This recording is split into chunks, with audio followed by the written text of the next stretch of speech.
Hello everyone, today in this video we will find against the advanced character of our world around us, and this time I would like to talk for a while about politics in Latin American countries.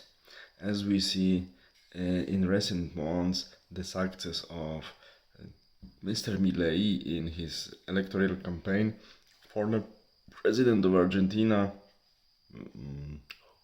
whose symbol or one of the symbols is a chainsaw, by which he wants to cut off the elements of the welfare state that didn't work, Peronist welfare state.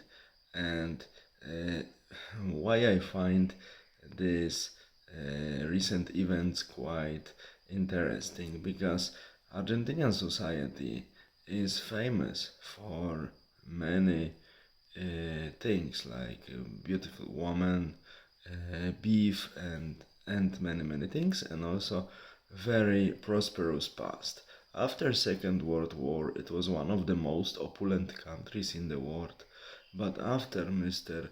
Perón came to power, they started to introduce a sort of welfare state with the very high position of labor unions.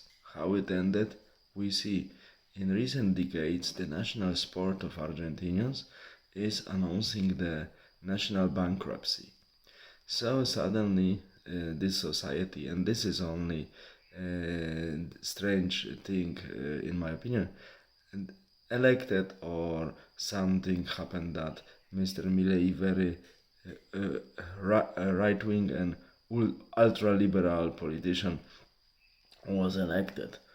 But the fact that political views of people like Mr. Milei and opposite ones are quite common among Latin American political elite, business political elite, is not surprising, because when one looks at the history of recent decades, I would say about 100 years for sure, one can see that in Latin American countries, as a political profile, one could say, we can distinguish only four types, like extreme left.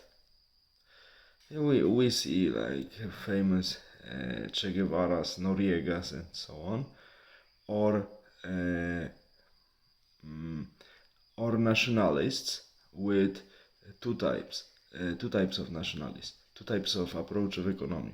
Nationalist with welfare state, socialist, more socialist approach to economy, like Peronism in Argentina, or nationalism with really liberal approach to economy, like Chile under Mr. Augusto Pinochet, that works well after the actions of Chicago Boys, after the Allende was overthrown by Mr. Pinochet, and Chicago Boys took over this country, and this experiment worked really well, because patient, so I mean Chile, functions very good till today. And the fourth type of these politicians that are present in Latin America is the type like Mr. Javier Milei, that we have right-wing ultra-liberal. So we will see how he will manage to repair Argentina, to cut off the pathological part of welfare state from this country and society.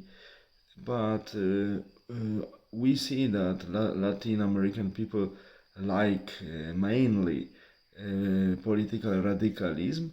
That's why, in fact, as I mentioned, when we look at the political profile of the governments that can be formed here since many decades, are only the governments of these four types I mentioned.